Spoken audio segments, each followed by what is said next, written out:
আলাইকুম, ঈদ মুবারক। আমরা সবাই ভালো আছি তো? আজকে আমরা দশম শ্রেণীর আলুর প্রতিসরণ নিয়ে আলোচনা করব। সবাই খেয়াল করো, বোর্ডে তোমাদের জন্য আমি একটা চিত্র এঁকে রাখছি। যেহেতু আমি আলুর প্রতিসরণ পড়াচ্ছি, তাই ফার্স্টেই আমি প্রতিসরণের সংজ্ঞা দিব। প্রতিসরণের সংজ্ঞা হচ্ছে, আলোক রশ্মি যখন একটা মাধ্যম থেকে আরেকটি মাধ্যমে যায়, তখন রশ্মি তার দিক পরিবর্তন করে। একেই বলে আলোর প্রতিসরণ। আবার খেয়াল করো, আমি বলতেছি, আলোক রশ্মি একটি মাধ্যম থেকে আরেকটি মাধ্যমে যাওয়ার সময় রশ্মিটি তার দিক পরিবর্তন করে, তখন তাকে আমরা বলি আলোর প্রতিসরণ। চিত্রে দেখো, এ বি একটা রেখা দেখতে পাইতেছো তোমরা। রেখার উপরের পাশের অংশটা আমরা ধরে নিয়েছি এটা একটা হালকা মাধ্যম, যার নাম দিছি এ। আর এ বি এর নিচের অংশটার নাম দিছি ঘন মাধ্যম, সেটা হলো বি। এখন তোমরা দেখো, একটা আলোক রশ্মি পিও এ বি তলের ও বিন্দুতে আপতিত হয়ে ও আর পথে আলোক রশ্মিটা কি হয়েছে? প্রতিসৃত হয়েছে। অর্থাৎ আলোক রশ্মিটা একটা মাধ্যম থেকে, অর্থাৎ এ মাধ্যম থেকে বি মাধ্যমে চলে আসছে। আসার ফলে কি হয়েছে? প্রতিসৃত রশ্মিটা অবিলম্বের দিকে বেঁকে চলে আসছে। দ্যাট মিনস আলোক রশ্মি, প্রিয় আলোক রশ্মিটা যখন এ মাধ্যম থেকে বি মাধ্যমে আসলো, তখন কি হলো? রশ্মিটার দিকের পরিবর্তন হয়ে গেল। দ্যাট মিনস সেটা অবিলম্বের দিকে বেঁকে চলে আসলো। কেন বেঁকে চলে আসলো? কারণ আলোক রশ্মিটা হালকা মাধ্যম থেকে ঘন মাধ্যমে প্রবেশ করছে, সেই জন্যই রশ্মিটি তার দিক পরিবর্তন করে অবিলম্বের দিকে বেঁকে চলে আসছে। যদি এমন হইতো উল্টাটা, আলোক রশ্মিটা এই ঘন মাধ্যম থেকে হালকা মাধ্যমে যাইতো, তাহলে দেখো, ঘন মাধ্যম থেকে যদি হালকা মাধ্যমে যাইতো, তাহলে যখন হালকা মাধ্যমে যাবে, তখন প্রতিসৃত রশ্মিটা অবিলম্ব থেকে দূরে সরে আসবে। তাহলে প্রতিসরণ কি, আমরা জিনিসটা বুঝতে পারছি। আলোক রশ্মি যখন একটা মাধ্যম থেকে আরেকটা মাধ্যমে যায়, তখন রশ্মিটি তার দিক পরিবর্তন করে, একে আমরা বলি প্রতিসরণ।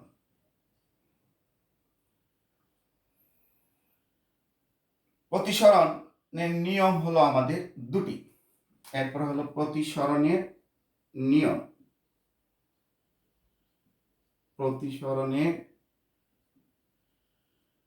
নিয়ম তাহলে কি? এক,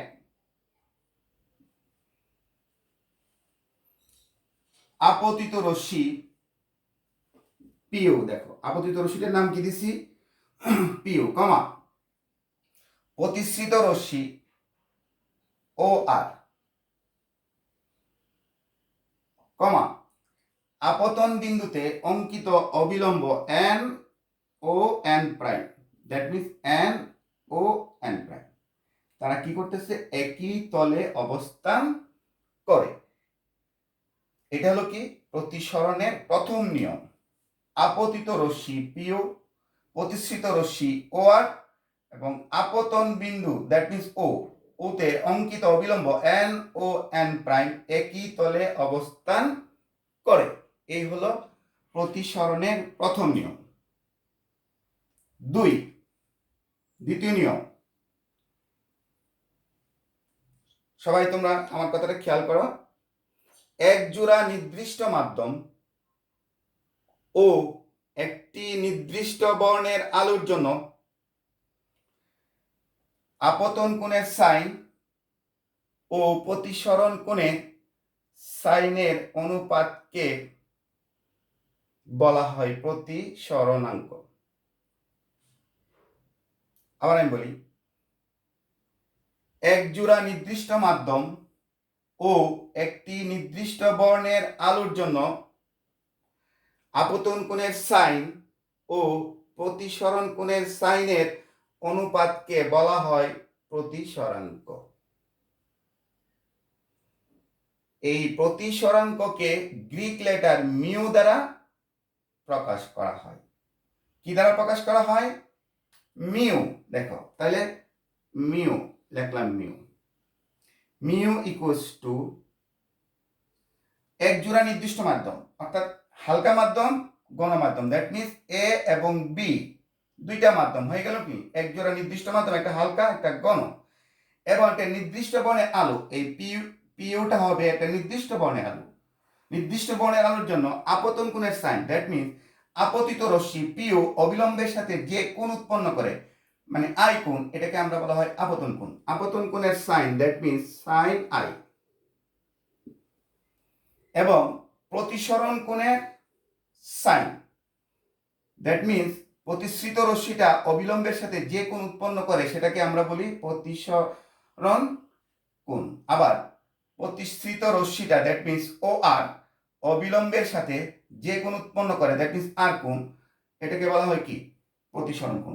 আমি সংজ্ঞাটা কি বলছি? এক জোড়া নির্দিষ্ট মাধ্যম এবং একটি নির্দিষ্ট বর্ণের আলোর জন্য আপতন কোণের সাইন ও প্রতিসরণ কোণের সাইনের অনুপাত কে আমরা বলি প্রতিসরাঙ্ক। কার মাধ্যমে? এ মাধ্যমের সাপেক্ষে বি মাধ্যমের প্রতিসরাঙ্ক, that means A mu B. এই মিউটা হলো গ্রিক লেটার। আমরা প্রতিসরাঙ্ককে গ্রিক লেটার মিউ দ্বারা প্রকাশ করে থাকি। তাহলে এ মিউ বি এর অর্থটা হলো এ মাধ্যমের সাপেক্ষে বি মাধ্যমের প্রতিসরাঙ্ক equals to sine I by sine R. এটা হলো প্রতিসরণের দ্বিতীয় নিয়ম। ঠিক আছে?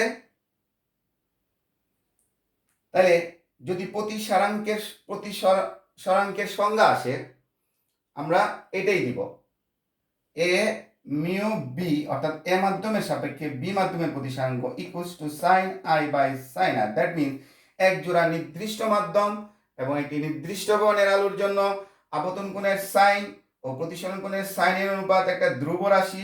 এই ধ্রুব রাশিটাকে আমরা বলি কি প্রতিসরাঙ্ক। তাহলে প্রতিসরাঙ্ক mu equals to sine I by sine R. কার সাপেক্ষে? কার? এ মাধ্যমের সাপেক্ষে বি মাধ্যমে। A mu B, that means A মাধ্যমের সাপেক্ষে বি মাধ্যমের প্রতিসরাঙ্ক equals to sine I by sine R. বিজ্ঞানী স্নেল এই সূত্রটি আবিষ্কার করেন বলে তার নাম অনুসারে এই সূত্রটিকে স্নেলের সূত্র বলে। সবাই লিখে নাও, স্নেলের সূত্র। বিজ্ঞানী স্নেল এই সূত্রটি আবিষ্কার করেন বলে বিজ্ঞানীর নাম অনুসারে এই সূত্রটিকে স্নেলের সূত্র বলে। ঠিক আছে, আমি মুছে দিচ্ছি উপরের অংশটা।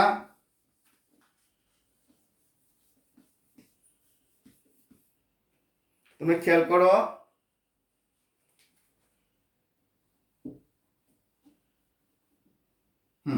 আমি নিচের অংশটা রেখে দিচ্ছি। এটা মুছে গেছে, আবার দিয়ে দিচ্ছি। তাহলে প্রতিসরণের দুইটা নিয়ম পড়লাম। এখন দেখো, প্রতিসরাঙ্কের সূত্রানুসারে এ মাধ্যমের সাপেক্ষে বি মাধ্যমের প্রতিসরাঙ্ক আমরা কি পাইছি? A mu B equals to sine I by sine R. আমি নিচেরটা এখন মুছে দিচ্ছি।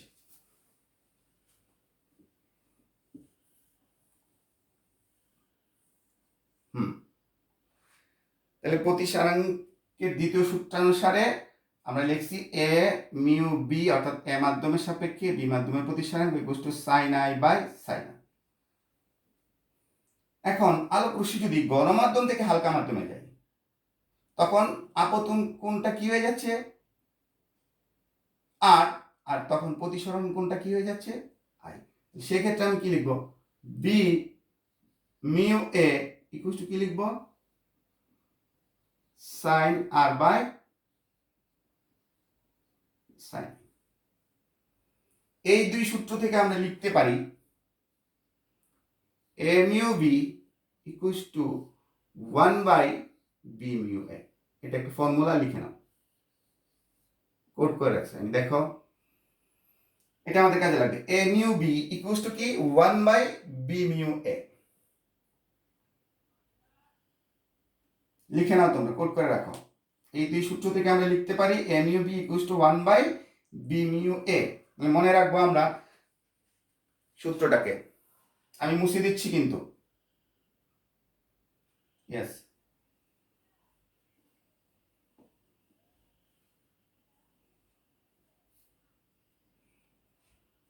এখন আমরা পড়ব প্রতিসরাঙ্ক দুই ধরনের। প্রতিসরাঙ্কের ধরন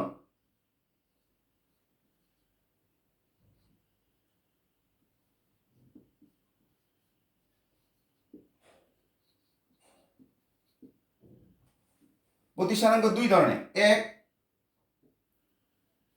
পরম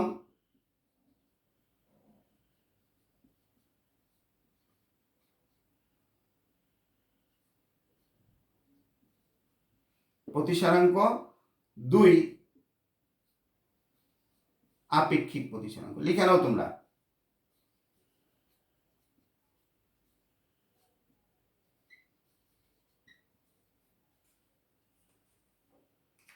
লিখে নাও সবাই। প্রতিসরাঙ্ক দুই ধরনের, এক পরম প্রতিসরাঙ্ক, দুই কি আপেক্ষিক প্রতিসরাঙ্ক। তাহলে পরম প্রতিসরাঙ্কটা কি? শূন্য মাধ্যমের সাপেক্ষে কোন মাধ্যমের প্রতিসরাঙ্ককে বলা হয় পরম প্রতিসরাঙ্ক। যেমন আমি দেখো, শূন্য মাধ্যমের সাপেক্ষে কোন মাধ্যমের প্রতিসরাঙ্ক, that means 0 mu A equals to, অর্থাৎ শূন্য মাধ্যমের সাপেক্ষে এ মাধ্যমের প্রতিসরাঙ্ক, এটাকে বলি আমি কি পরম প্রতিসরাঙ্ক।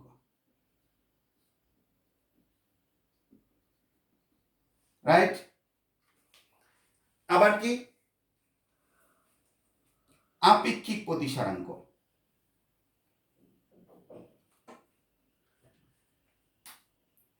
অর্থাৎ একটি মাধ্যমের সাপেক্ষে আরেকটি মাধ্যমের প্রতিসরাঙ্ক, দ্যাট মিন্স এ মাধ্যমের সাপেক্ষে বি মাধ্যমের প্রতিসরাঙ্ক, that means A mu B equals to কি আপেক্ষিক প্রতিসরাঙ্ক। প্রতিসরাঙ্ক, তাহলে দেখো পরম প্রতিসরাঙ্ক আপেক্ষিক প্রতিসরাঙ্ক হইতে পারে, কিন্তু আপেক্ষিক প্রতিসরাঙ্ক পরম প্রতিসরাঙ্ক হইতে পারে না। আবার আমি সংজ্ঞাটা বলতেছি, প্রতিসরাঙ্কের ধরন দুই ধরনের, এক হলো পরম প্রতিসরাঙ্ক আর দুই হলো কি আপেক্ষিক প্রতিসরাঙ্ক। অর্থাৎ শূন্য মাধ্যমের সাপেক্ষে কোনো মাধ্যমের প্রতিসরাঙ্ককে আমরা বলবো পরম প্রতিসরাঙ্ক, আর আপেক্ষিক প্রতিসরাঙ্ক হলো একটি মাধ্যমের সাপেক্ষে আরেকটি মাধ্যমের প্রতিসরাঙ্ককে আমরা বলবো কি আপেক্ষিক প্রতিসরাঙ্ক। তাহলে আজকে আমরা দুইটা ফর্মুলা শিখলাম। এক হলো এখন পর্যন্ত যে প্রতিসরাঙ্ক এ মাধ্যমের সাপেক্ষে বি মাধ্যমের প্রতিসরাঙ্ক M U B equals to sine I by sine R. আর এটা কি শিখলাম, M U B equals to কি 1/b মিউ এ। এখন আমরা শিখব প্রতিসরাঙ্কের সাথে আলোর বেগের কি সম্পর্ক আছে, সেটা আমরা দেখব।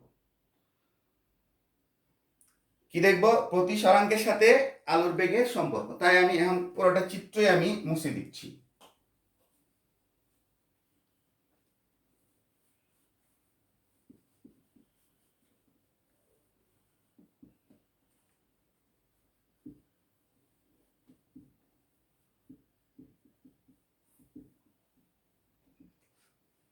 এখন আমরা পড়ব প্রতিসরাঙ্কের সাথে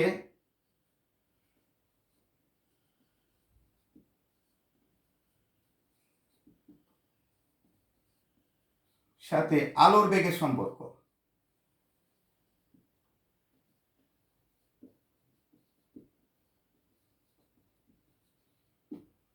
কি সম্পর্ক আছে আমরা দেখি। প্রতিসরাঙ্কের এ মাধ্যমের সাপেক্ষে বি মাধ্যমের প্রতিসরাঙ্ক আমরা কি লিখব, কি জানি, A mu V equal to আমরা লিখতে পারি এ মাধ্যমে আলোর বেগ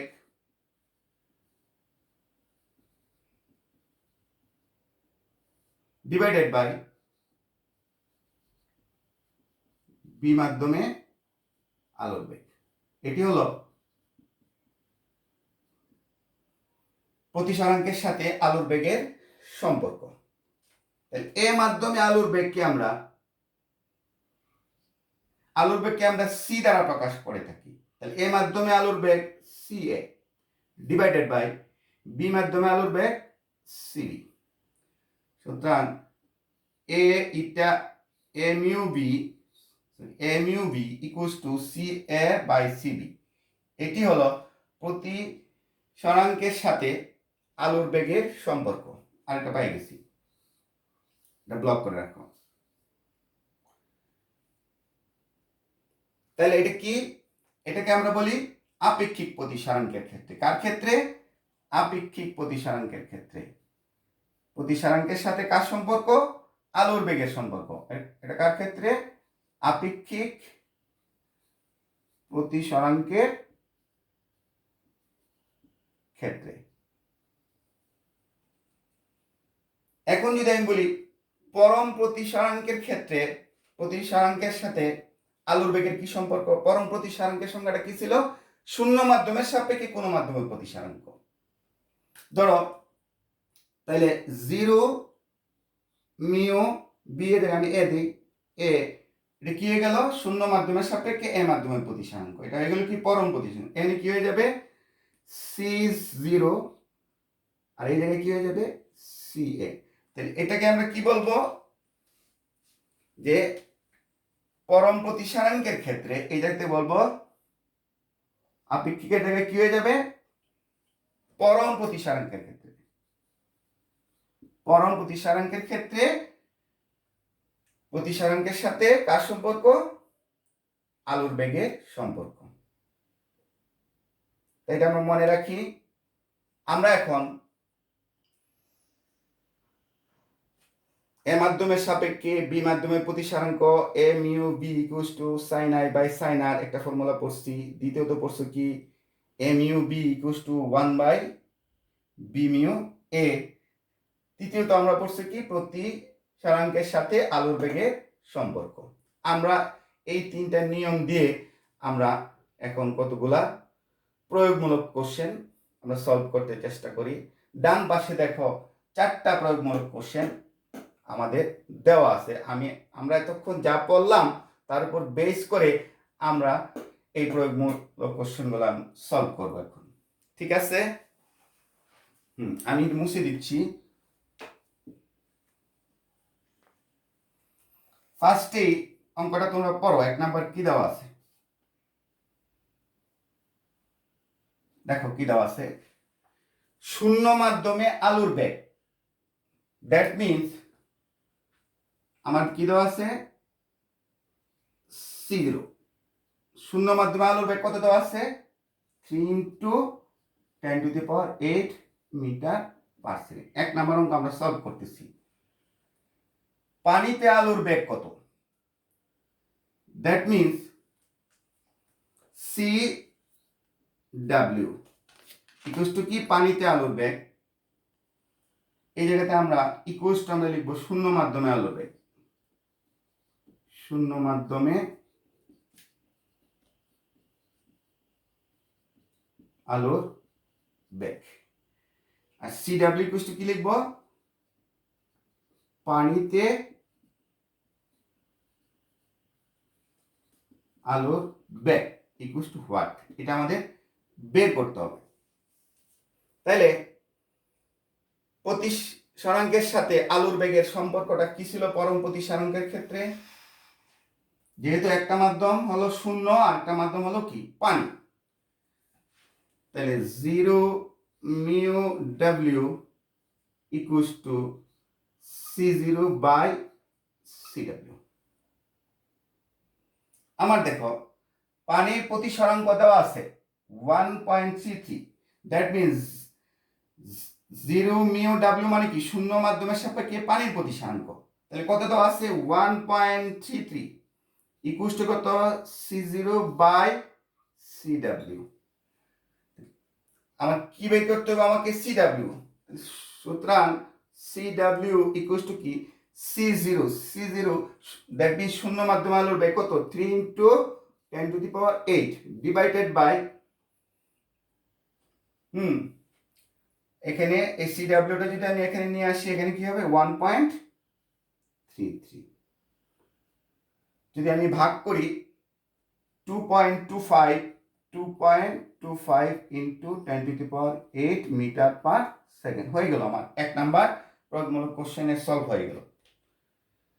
পানিতে আলোর বেগ CW equals to C0 by A0 mu W, that means শূন্য মাধ্যমের সাপেক্ষে পানির প্রতিসরাঙ্ক 1.33।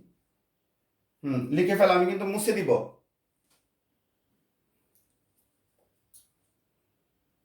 মুছে দিচ্ছি। এখন আমরা সলভ করব 2 নাম্বার প্রয়োগমূলক কোশ্চেনটা, তোমরা খেয়াল করো। 2 নাম্বার কোশ্চেনটা হলো কি এ মাধ্যমে আলোর বেগ আমাদের দেওয়া আছে, দেখো এ মাধ্যমে আলোর বেগ 2.04 into 10⁸ metre per second, B মাধ্যমে আলোর বেগ দেওয়া আছে 1.87 into 10⁸ metre per second. A মাধ্যমের সাপেক্ষে বি মাধ্যমের প্রতিসরাঙ্ক কত? তাহলে 2 নাম্বার সলভ করি। 2 নাম্বার উত্তর আমার কি বের করতে হইব? এ মাধ্যমের সাপেক্ষে বি মাধ্যমের প্রতিসরাঙ্ক, that means A mu V equals to কি প্রতিসরাঙ্কের সাথে আলোর বেগের সম্পর্ক,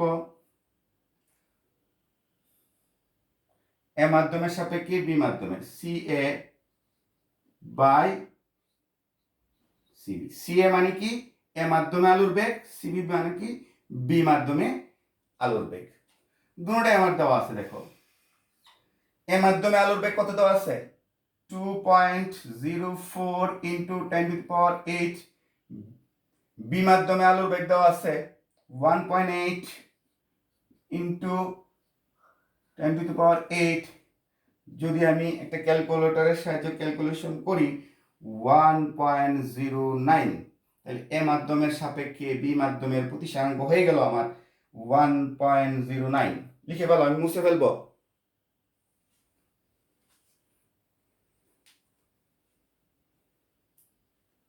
মুছে দিচ্ছি। এখন আসি আমরা 3 নাম্বার প্রয়োগমূলক কোশ্চেন। 3 নাম্বার কি বলছে দেখো গ্লিসারিনের সাপেক্ষে কাচের প্রতিসরাঙ্ক 1.09, গ্লিসারিনে আলোর বেগ দেওয়া আছে এত, কাচে আলোর বেগ কত? কি কি দেওয়া আছে আমি দেখি। গ্লিসারিনের সাপেক্ষে কাচের প্রতিসরাঙ্ক, দ্যাট মিনস গ্লিসারিন কে আমি জি দ্বারা প্রকাশ করি, জি মিউ গ্লিসারিন ক্যাপিটাল জি, গ্লিসারিনকে আমি ক্যাপিটাল জি দ্বারা প্রকাশ করি, জি মিউ জি, তার মানে গ্লিসারিনের সাপেক্ষে গ্লাসের প্রতিসরাঙ্ক, গ্লিসারিনের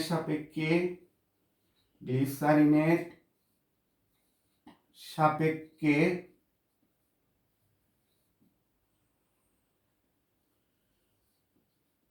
কাচের প্রতিসরাঙ্ক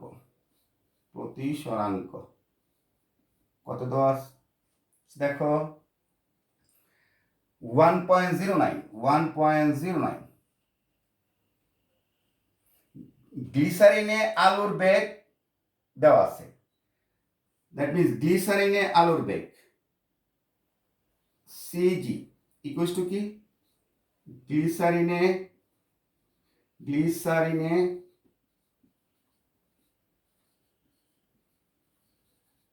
আলোর বেগ কত দেওয়া আছে আমাদের দেখো 2.04 ইন্টু 10⁸ মিটার পার সেকেন্ড। কাঁচা আলুর বেগ কত? That means CG equals two what আমাদের বের করতে হবে। এটাকে বলা হয় কাঁচা আলুর বেগ। কাঁচা আলুর বেগ।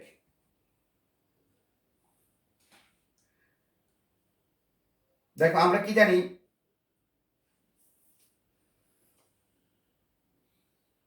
জি মিউ জি ইকুয়ালস টু কি সিজি বাই সিজি, রাইট? আমার বের করতে হবে কাঁচা আলুর বেগ। সুতরাং এই জায়গায় আমি লিখি, সুতরাং সিজি ইকুয়ালস টু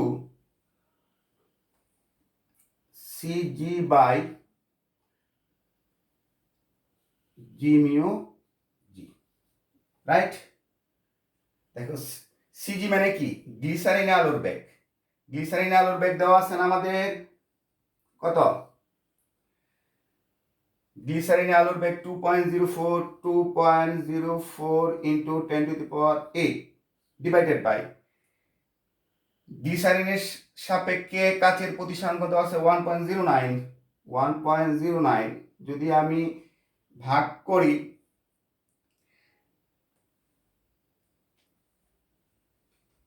আমরা কি বের করতেছি? সিজি, অর্থাৎ কাঁচা আলুর বেগ। কাঁচা আলুর বেগ আমরা বের করতেছি, যদি ভাগ করি আমরা পাবো 1.87 ইন্টু 10⁸ মিটার পার সেকেন্ড। যদি আমরা ক্যালকুলেশন করি আমরা পাবো 1.87 ইন্টু 10⁸ মিটার পার সেকেন্ড। লিখে ফেলো, আমরা কিন্তু মুছে ফেলবো। আর একটা অঙ্ক বাকি আছে আমাদের 4 নাম্বার।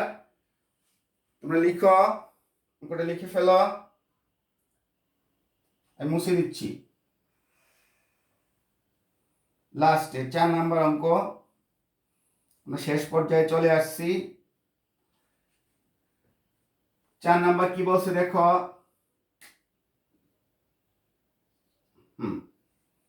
বায়ু সাপেক্ষে পানির প্রতিসরাঙ্ক দেওয়া আছে কত? 4/3। দ্যাট মিনস বায়ু মানে কি air, A mu W equals to কি বায়ু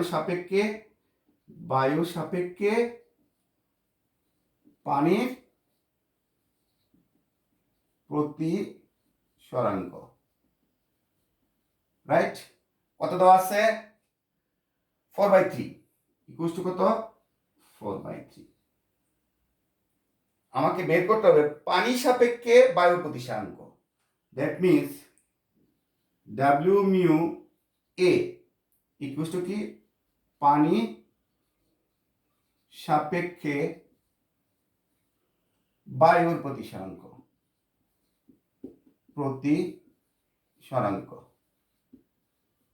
রাইট? আমি নিচেরটা মুছে দিচ্ছি।